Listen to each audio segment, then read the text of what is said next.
Well, thank you all for joining us today for this really wonderful webinar on how we bring art and science together. I've been looking forward to this webinar for a number of months, particularly because it lets us end the year on an optimistic and really beautiful, a beautiful point. So I'm excited about that. Thank you, Angela, for hosting us yet again with the Solutions Journalism Network. We've also had a great year of working collaboratively with SJN and Angela. So to get us started, I am really happy to introduce Chris Lane, who is our Associate Dean for Research and Graduate Studies at the College of Environment and Life Sciences at the University of Rhode Island, and also Ellen Matanzens, who is the Synergy Program Director and Vice President of Art League Rhode Island. And so I'm going to turn it over to Chris to open up the conversation and just give us a little introduction to the Synergy Project, and then we'll turn it over to Ellen. Great. Thanks. So I first got involved with Synergy maybe about 2 years ago when I was looking for a variety of different ways to communicate science to the general public.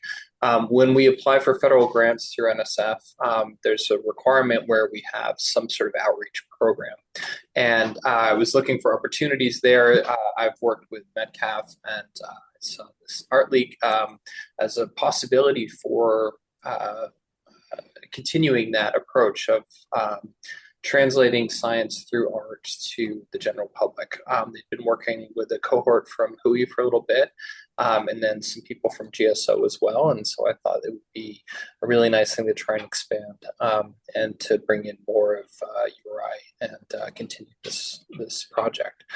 So Ellen has really been sort of the mastermind behind a lot of this. So I'll turn it over to her to kind of talk a little bit about the origins of the project. Sure. Thank you, Chris.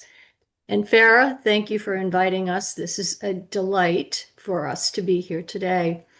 I have a lot of information for you and primarily going to be talking about the outcomes and the impacts of the Synergy Project on those who've participated over the past 5 years or so. Synergy was started by a graduate student at HUI with a friend of hers who was getting an MFA in art, and they decided that they would like to see if they could bring science to a new or to an audience with a fresher perspective. And they certainly did. The project was dormant for a couple of years, and Art League Rhode Island was invited to take it over back in 2019, and we did right at the start of the pandemic. We're going into our third cohort this year, and we have a huge amount of applicants. But I want to talk to you more about the outcomes that you may be more interested in hearing about, and we were somewhat surprised about many of them. I do have notes, and I hope you don't mind if I continue to check my notes, because I wanted to make sure I give you all the information. So the first part, the most important part of Synergy right now is that our primary goal is to foster collaboration between scientists and artists who design and create artwork that communicates science and scientific information to enhance public engagement with science. It originally was marine science only. Now it has opened up to marine science, engineering, environmental science, and pharmaceutical science. So we have a very broad array of disciplines across the project at this point.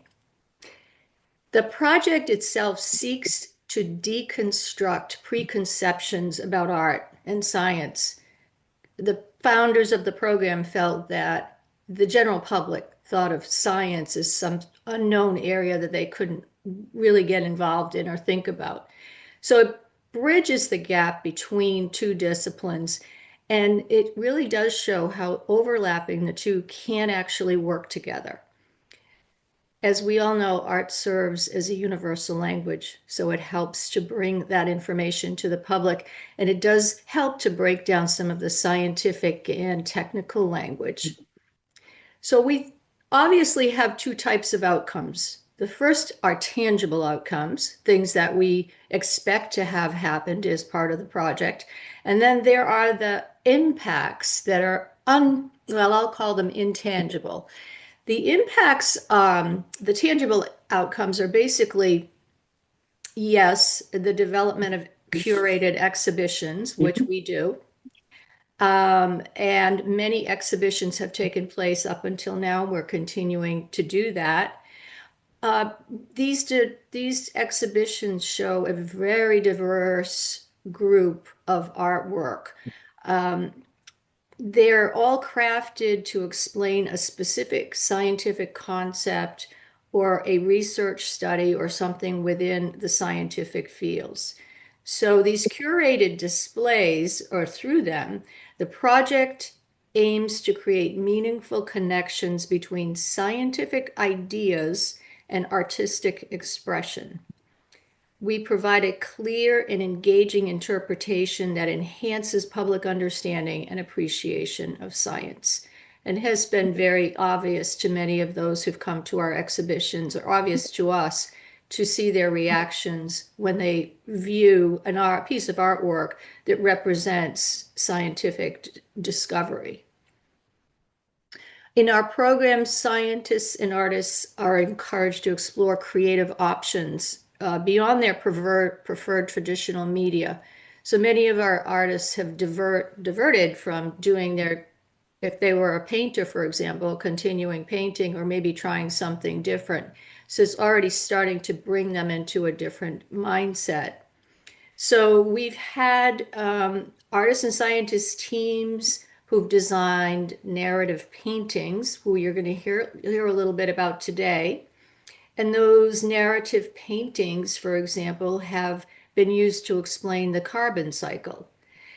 What they do is feature beautiful, vibrant images of forests and oceans and atmospheric patterns. And then the artworks were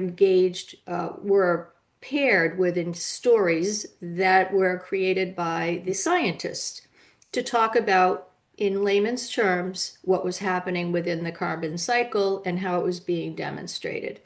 So they made scientific concepts, accessible to both the scientific community as well as the lay community.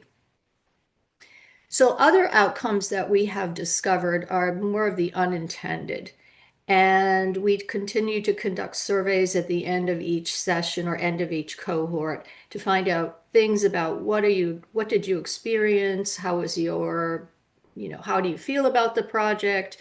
What things happened that were unexpected that you want to tell us about? And it's been very interesting to see that many artists have changed their practice. Changed their practices could be to a lot or a little. Some have changed the media that they typically work in and have decided that they've opened themselves up to new discoveries of different types of media that they can work in, or a different way of explaining or providing their messaging through art. And it actually contributed to a great deal of professional growth on the part of the artist. You're probably going to hear a little more about that from some of our artists who are here today, because they have really talked a lot about what has happened to them as persons, as people, and as artists as well. Some of the other things are really amazing to hear from artists, that they've been challenged to take concepts that are so abstract and different for them from science, and actually need to translate them into something visual. But that's quite a challenge for many people, and it's been a wonderful experience for many of our artists who've been part of this program. And then, of course, the other parallels are the greater understanding of the scientific process and the artistic creative process, and how there are so many similarities. There's some differences, but there are many similarities that have been brought out through the engagement between the artist and the scientist. Now, the scientists have other impacts that may affect them. Of course, the scientists are able to use this information on CVs or talks or lectures. They get more of their academic credits from some of this experience.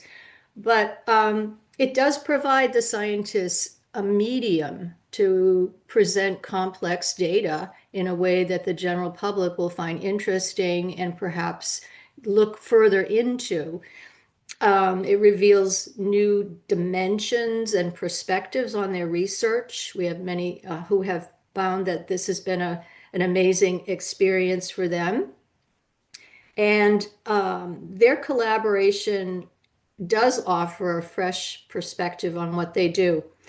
But I really think that a lot of what I'm going or have said to you this afternoon has come out in a quote that I'd like to read at the end of what I'm saying here.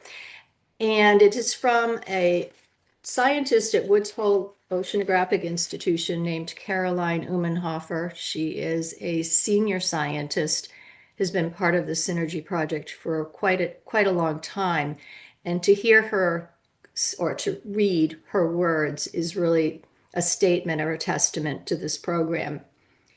Caroline says, I never expected the actual process of interacting with artists during the conception and creation of artwork to be so insightful, enriching, and plain fun. While the various artworks turned out fabulous, reflecting on what ultimately drives and motivates my research in discussions with the artists has provided new insights and directions for my science. So I will conclude there, and thank you for letting me give you a little bit more information about the project, and you will hear some great stories from our scientists and artists today. Thank you, Ellen. As I said, I have been looking forward to this for a few months, and it is my great pleasure to introduce the artists and the scientists, and then we're going to move really quickly so that you guys can see some beautiful artwork and hear about these wonderful collaborations. So first we will be welcoming Laurie Kaplowitz, who is an artist and the Chancellor Professor Emerita at UMass Dartmouth, who uses the figure to explore nature and existence. Her work has been exhibited in commercial galleries in Boston, LA, New York, Dallas, Miami, and San Francisco. And she's also in museums such as the Fogg Art Museum at Harvard, the New Bedford Art Museum, and the Museum of Science in Boston. She is paired with Clarissa Karthäuser, who is a postdoctoral fellow at the Woods Hole Oceanographic Institute, better known as WHOI.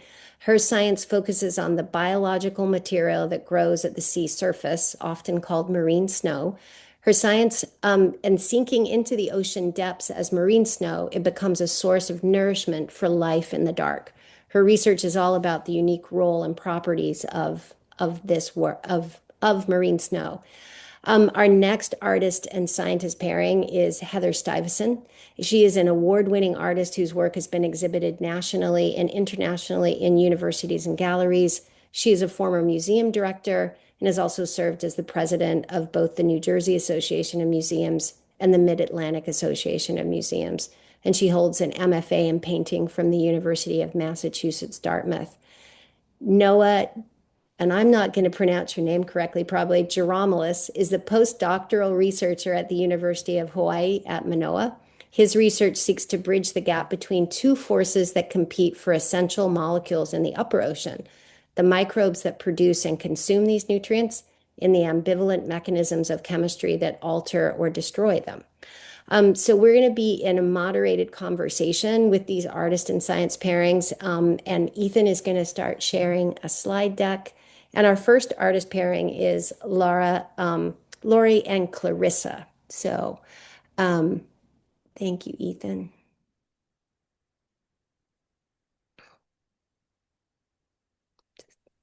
That look good? We're still there. Great. Okay. So I would love if both of you would like to describe your project, and please feel free, whichever one of you would like to start off first in describing your project, which, as you can see on the screen, is called Marine Snow.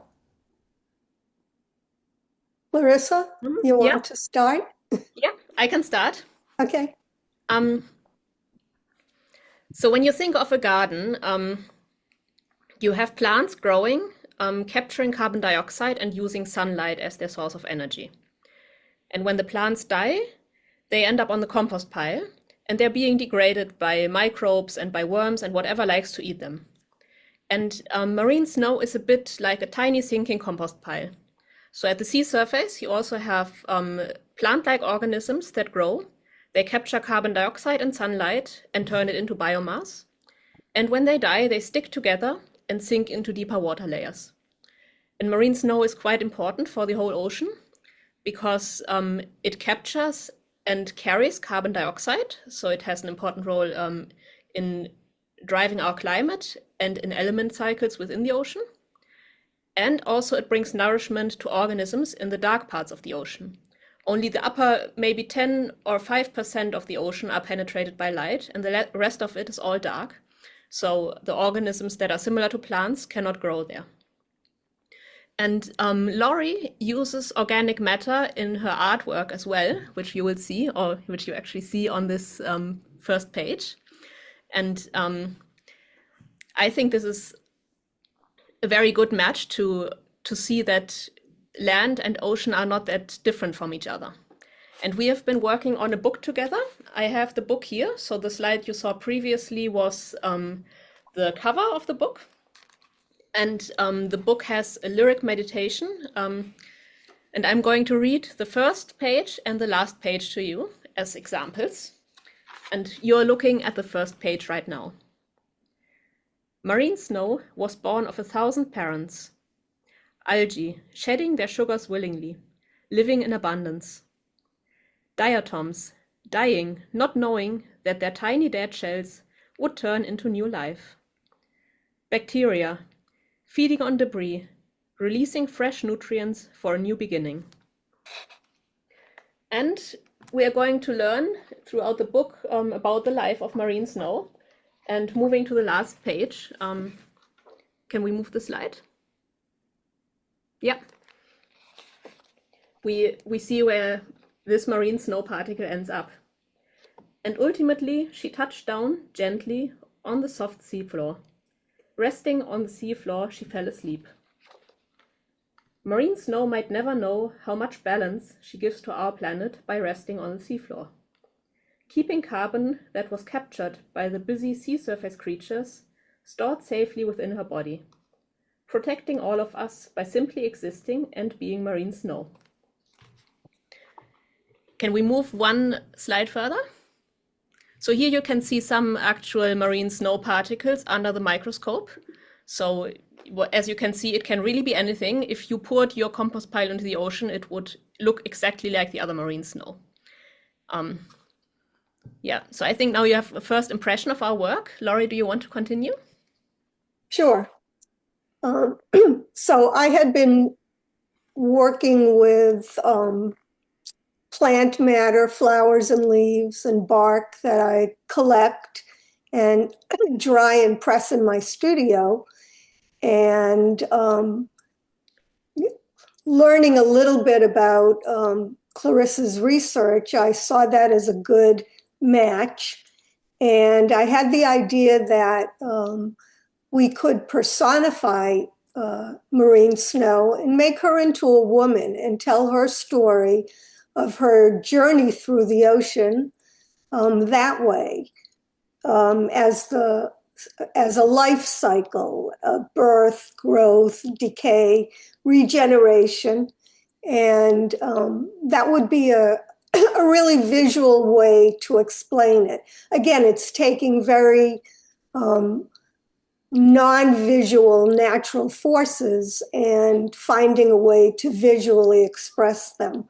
So I had this idea and I presented it to Clarissa, and she liked it. So we began working on that, and she wrote the text. And I made a series of 10 paintings, kind of documenting this journey using this particular technique.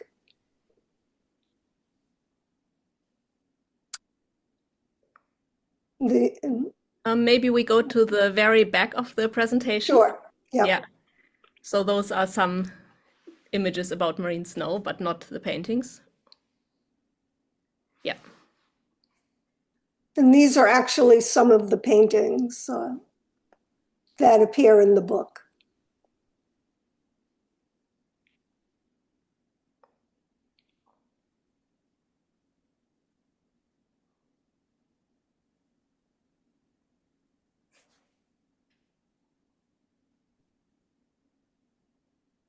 I have a question, Laurie and Clarissa, as we sort of look at these beautiful images, how much back and forth did you have in sort of, Laurie, did you show Clarissa like early sort of sketches or early things, or did you lean in and listen a lot to her and then come back with finished work? How did the process work between the two of you? Kind of both. I presented the idea when I went down to see Clarissa's lab. I brought some work that I had done and presented some ideas. I was very, very concerned about if it was okay to use earth plant matter, land plant matter. But she kind of assured me that that was going to be okay. And once she wrote the text, which is where we began, just after deciding on this idea of personification, we went through page by page which paragraphs would lend themselves to some kind of painting, which ones would be just text in the book, what needed to be rewritten a little bit so it would just be, I don't know, it would just be more conducive to a visual image. And there was that kind of back and forth. But it was, I have to say, it was pretty smooth. Do you think, Clarissa? Yeah. Yeah.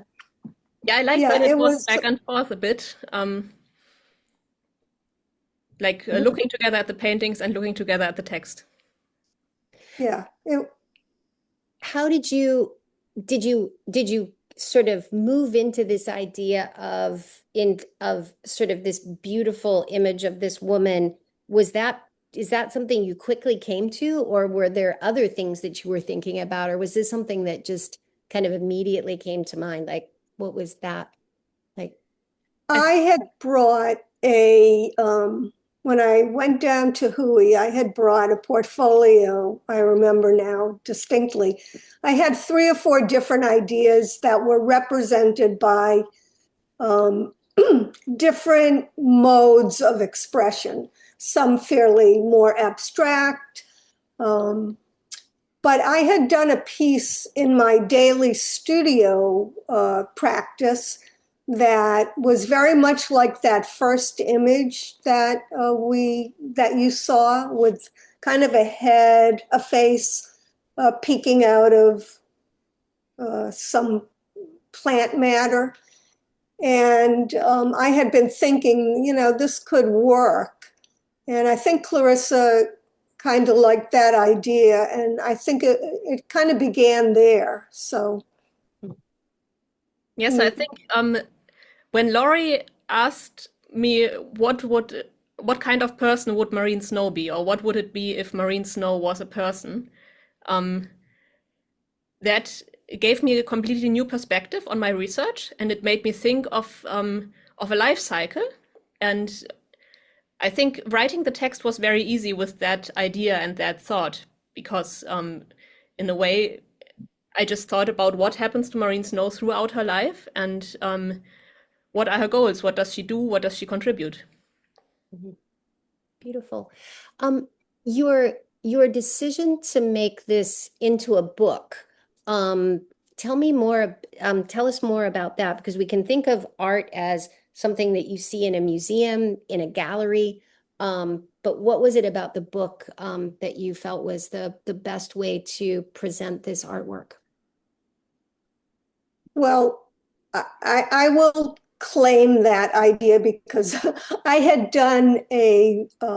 created a book with a scientist in a previous cohort of Synergy.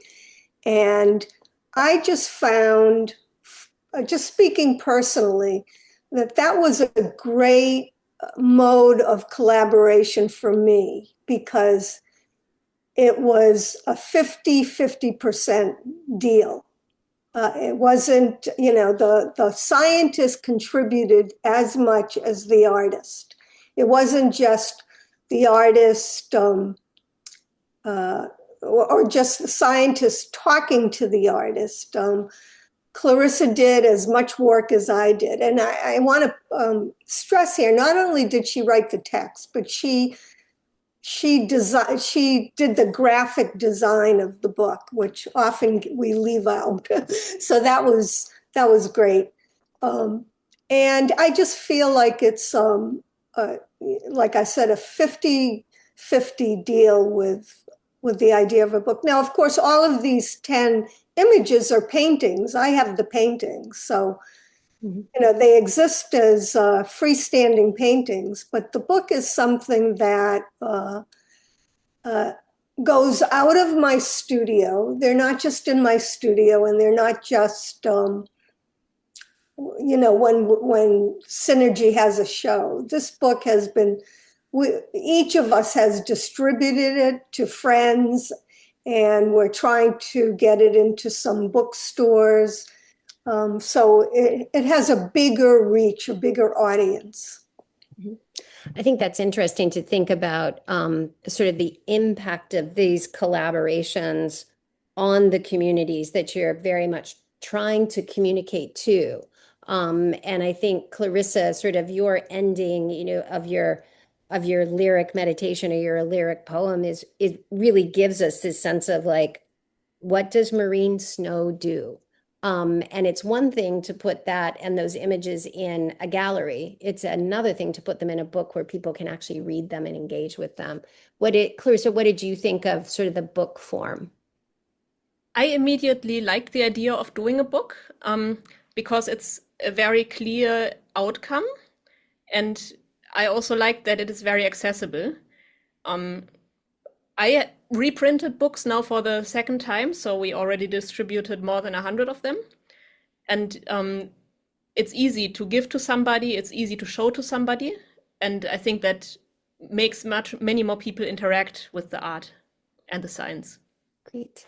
As we finish up on at least this part of it, before we move on to Noah and Heather, could each of you describe what you've learned from the other person about maybe we'll just leave it at that. What have you learned from each other? And Clarissa, do you want to start? Yeah. So I think Laurie has given me a different perspective on my research, a different way of thinking about it. I never thought of marine snow as a person before. I've also learned a lot about her process of creating art, and in a way it has improved my skill at sharing the beauty and the fascination of our research with others. Wonderful. And Laurie? Well, I've had the experience of working with an incredibly creative scientist, which has been wonderful, and somebody who is just so competent that it's just a pleasure and a joy to work with. And through collaboration, I've come to learn that collaboration, the way I like to explain it is the sum is greater than the parts. You have two people whose work and thoughts, well, let me put it this way. I could have made a book and it would have been okay. And Clarissa could have made a book and it would have been okay. But together, our work and our thoughts have been integrated, and it's the sum is just superior to each of us. So I think that's great. Wonderful. Thank you. Thank you both.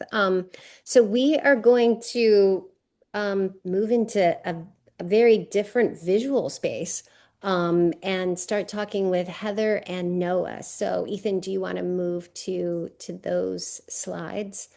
And while we're doing that, I wonder if Heather and Noah, you could describe your project while we bring this up. I don't know which one of you'd like to start. No, would you like to, or you want me to? You know, given the picture that's up on screen right now, I feel like I've almost been chosen to start.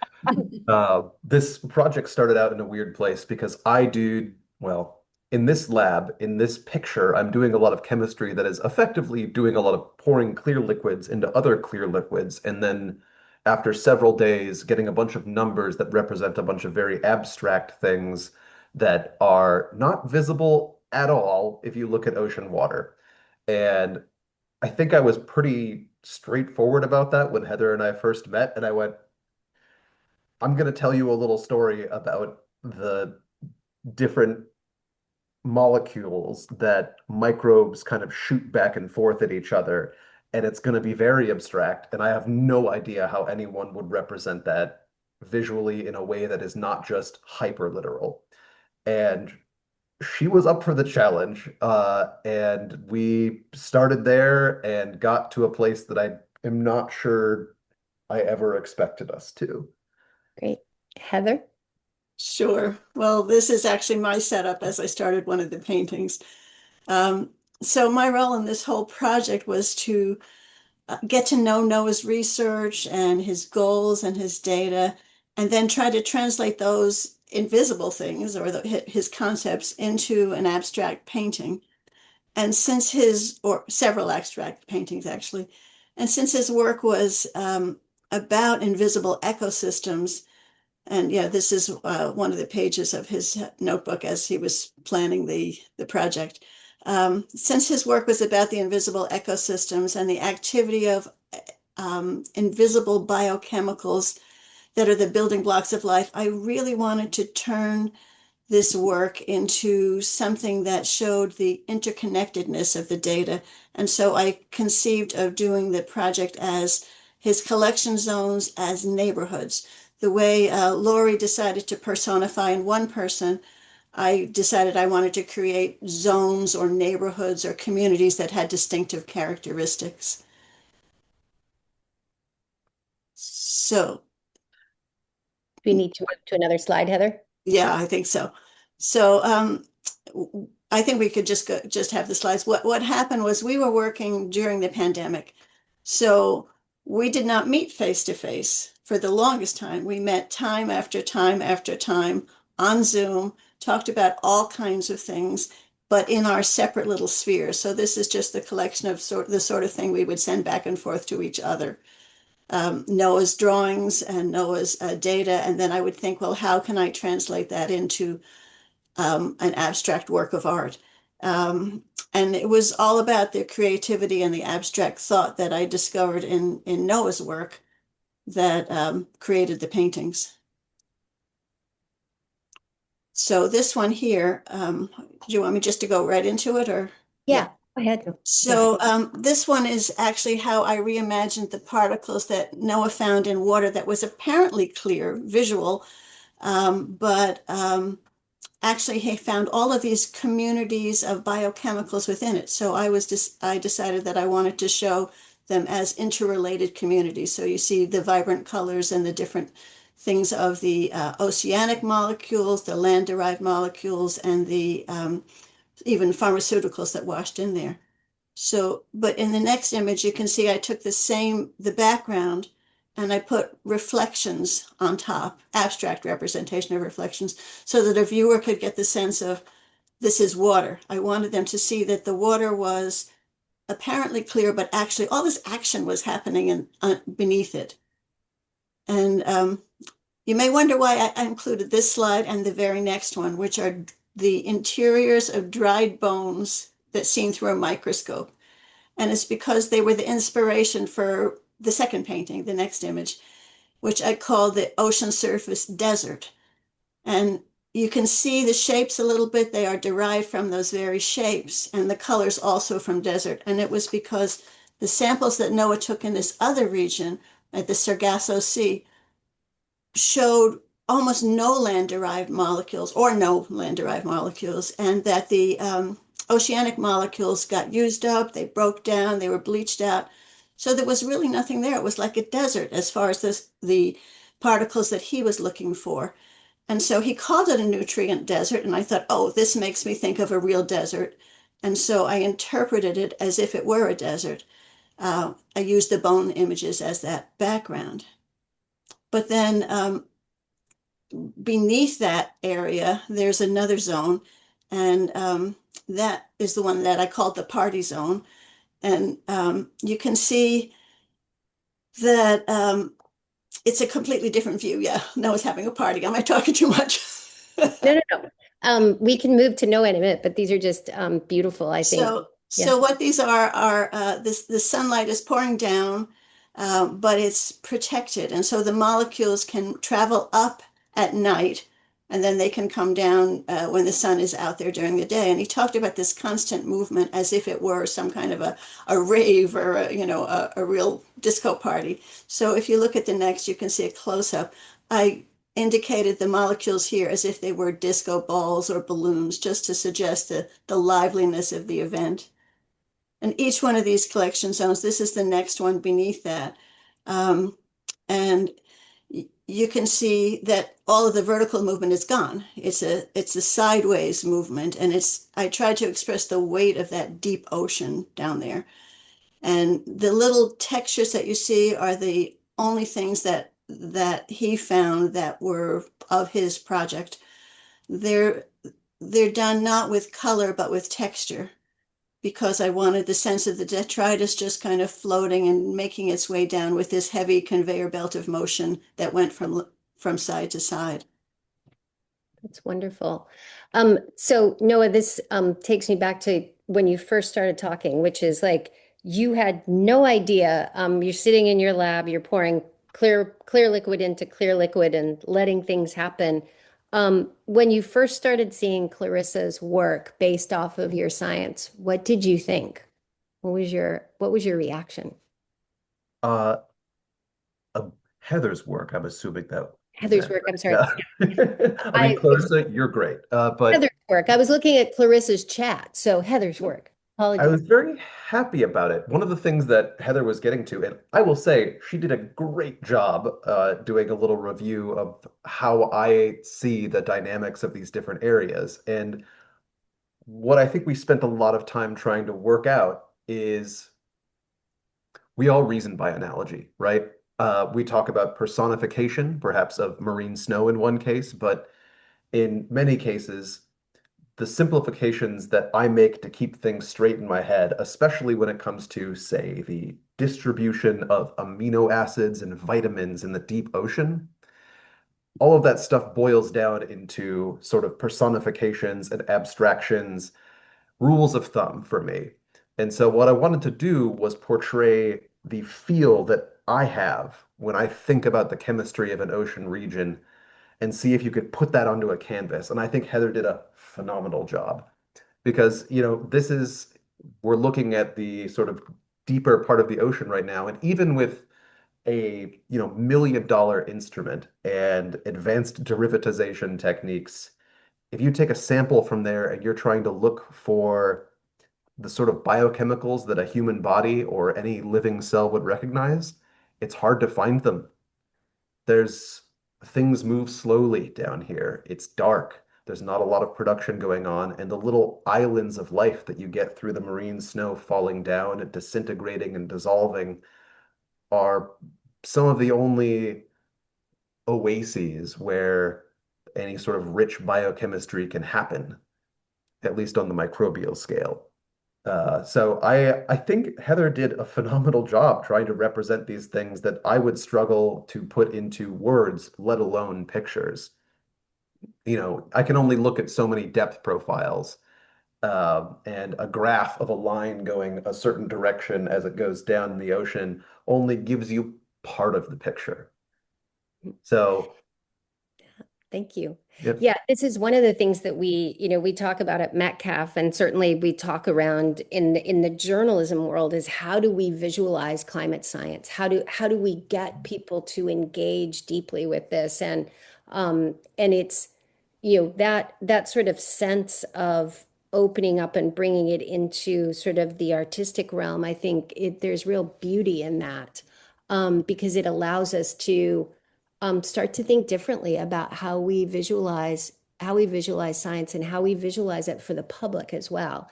And so as we sort of end, and I want to open it up to questions from the community that's online with this, but I wonder, we'll just end with this, is what did each of you learn from each other about communicating scientific research through art? What was the one thing you could say you learned from each other? And Noah, would you like to go first, and then we'll go to Heather? Whew. I would say one of the things that I found myself is that people are more interested in this stuff than we think they are. You know, once we started to get the story straight, once I started to see sort of the light in Heather's eyes, I realized that, you don't need a graduate degree to be able to not only comprehend, but in a way be fascinated and be more interested in the world around you and how it works. Uh, but, aside from that, I also gained a deeper appreciation of art and what it can do. Seeing Heather represent the things that I was thinking about in a way that I could never have was enlightening. And she recommended books and pieces of art and kind of helped me get beyond the figurative in enjoying and appreciating the artwork of others as well. Great. And Heather, I also know that we have two more of your slides. Do you want to speak to those as you kind of talk about sort of what you took away from this? What did you learn from Noah? Sure.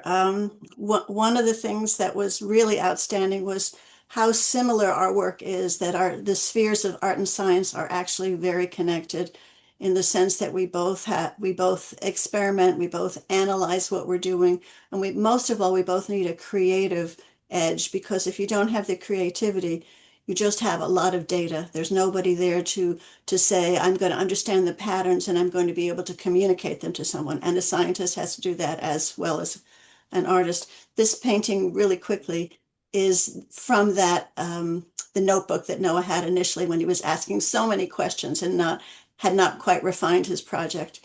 And so I just wanted to do something to recognize that. And the next one is suggesting the lab work and the field work in one.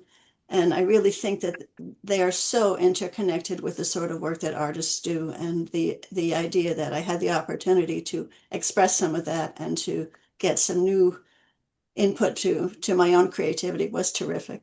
I really enjoyed the whole project, every bit of it. Wonderful. Well, thank you. I almost want just to keep up those beautiful paintings. They like make my heart happy. But we're going to open it up for questions and comments for about 15 minutes. So does anybody have a burning question they want to ask or a comment? And you can use the raise hand function, which is under the React button, and you can raise your hand there. That makes it a little bit easier. Anybody?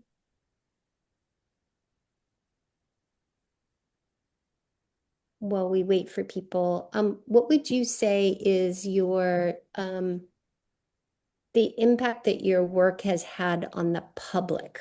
What kind of feedback have you gotten? And maybe I'll start with Laurie and Clarissa. What kind of feedback are you getting from the public on this work? You want to? Go ahead. So Clarissa, I go shared ahead. the book with a lot of different people, and they always have this first reaction of, "Oh, wow, that's beautiful." So it's just accessible to them. I actually have a friend of my mom's who has been very into the philosophical side of the book, and she wanted her own copy so she can share it with her therapist. And I shared it with colleagues for who it's just a different way to look at science, and really with people who are just visiting, all ages. Wonderful. And Laurie, what's been your feedback from sort of the public? I think of it as like a scale. I've given it to a lot of my artist friends, and I know they like the work because I know they like my work. But they'll say, marine snow, I never heard that term. And it's so interesting. And now I know so much more about the ocean than I did before. And that's one end. And on the other end, Clarissa and I did an event at Hui, a book event where she read the book, and there were large projections of the paintings. And a Hui scientist who has worked with marine snow, I think he said for 40 years, just said, full of emotion, he said, that's my work, and I've never seen it so beautifully represented. So both sides. That's wonderful. Heather, Noah, what kind of feedback have you gotten? Heather, do you want to start? I do, yeah, just because I had a solo show in New York City in September that these works were part of. It was all about water. And it also had something that I didn't mention. It was accompanied by music that Noah wrote. So visitors could play the music related to the paintings. And what happened was they spent an extraordinary amount of time in front of the paintings and asked me a lot of questions.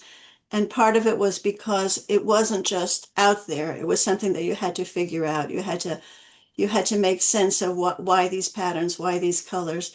And the conversations were longer than I've had in any other exhibit that I've had. And it was about particularly those paintings. So that was quite a nice way to see that science was transmitted through the art. Mm-hmm. Noah? I do not have exhibitable parts of the work in my possession, but I think this experience really gave me a license to kind of smuggle the science in, because this is a thing where, my mom might share an article about this on her Facebook page, and then a relative will ask me about it and ask me what I do in a way that, they've seen a picture and they might have heard one of the songs and they go, oh, maybe there is something interesting going on in that, let's say, what's the word? I'll just say strange brain of his. And I get to start telling them about, stuff like, oh, did you know that there are single-celled photosynthetic organisms in the ocean that are kind of like plants, but also like plants, they can't produce all of the vitamins they need to survive. And so there is an essential interdependence of the microbial ecosystem that like you wouldn't think of if you were using the sort of calcified analogy of like dog eat dog world, competition rules everything in the environment. Like it's way more complicated than that. And I think that's something that is both science and also sort of a framework of thought related to kind of analogizing everything that, as it turns out, people are open to hearing. That's really wonderful. We do have a question in the chat, and I think this is more for you, Ellen. It's really around the operational aspects. How do participants apply? How are they matched? How are artists and sciences compensated? Do you want to handle that one for us? Sure, be happy to. The matching process is a relatively long process in the sense that we do a lot of different ways of bringing the artists and scientists together before matching. For example, we present information about every scientist to every artist via PowerPoint presentations, whatever. And we do the same with the scientists so that there's an opportunity to get to know the type of work that they do. we encourage individuals to talk a little bit about their personal style, how they work. Do they like to work solo? Do they like to work in groups? Are they, prone to not responding, or are they more favorably on top of things? It's not just about matching an artist and a scientist who appreciate the science and the art. It's about matching personalities, working styles, philosophies, and it's always very apparent when the individual teams have worked so well together. Heather and Noah and Laurie and Clarissa are examples of several and probably many of our project participants who've really taken it to the next level. In terms of information about the project, you can go to our website, which I'll put in the chat, or you can send me an email. The operational aspects are complex, but I'd be happy to talk to individuals or answer questions that you might have. So you can go to our website, you can email me, and I'll be happy to give you more information. Okay, thank you. And I'm dropping the link in the chat for you, Ellen, as well. Oh, great. Thank you. Yeah, thank you. We have about 4 or 5 minutes. Any other questions or comments? And certainly anything else from our artists and scientist pairs, if you have anything else you wanna bring up. Any questions from the I'll hop in with a question. So this Yeah. is Angela with Solutions Journalism Network. And yeah, I think I'm interested in hearing a little bit from the artists and science pairs, kind of like the solutions angle, if you will, to all of this. So what I'm hearing is that even just being able to visualize and connect people to the science of climate change, the science that you guys are all doing, is a solution in and of itself around awareness and engagement. But kind of what in your projects and as you're interacting with audiences, is there any sense of like hope or agency that we can do more to be solving climate change, or at least like addressing its impacts on our lives? Well, in our case, I would say yes, just because the communities of various particulates that Noah was studying, one affects the other. And it's one of the conversations that we talk about when people are viewing the art.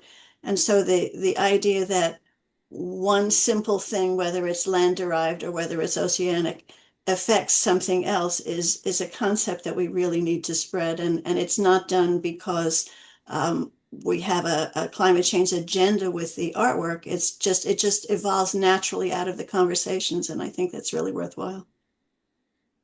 And I think, just speaking as an artist and a layperson, just knowing or learning, finding out that the ocean is so important in sequestering carbon, that just right there is important. And then people can pay attention to that and get involved in any way that is accessible to them. It's just a little piece of knowledge that can open up a bigger world to them. I also think it gives people a positive emotional connection. I think if I drew a figure of how the biological carbon pump works, people would understand it and forget it.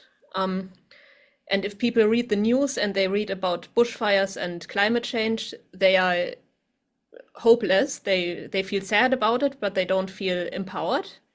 And I think we have a chance to give people an impression of the good sides of things, of the ocean and how it protects us, and that motivates us in a positive way to protect it.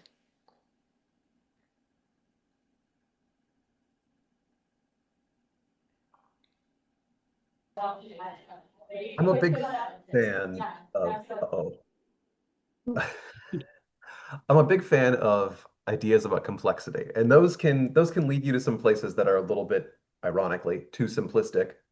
There's a recent screed in, I think, Science about this, but I'm a huge advocate for appreciating the sort of stuff that goes on in your own backyard. And I feel like the chemistry of the ocean is just one of many elements like that. And not everybody has to think about this, right? But the number of interactions, the number of different chemistries going on in a single liter of water are just like an endless well for learning new things about how the world works. And so if I was to hope for anything for someone to come out of this project, it might not be to go into marine science, but it might be to learn something a little bit. The more you learn about the world around you, the more interesting it becomes. So, learn the names of some of the plants or mushrooms that are growing in your backyard. Learn how they might interact with each other, or whether we even know how that happens.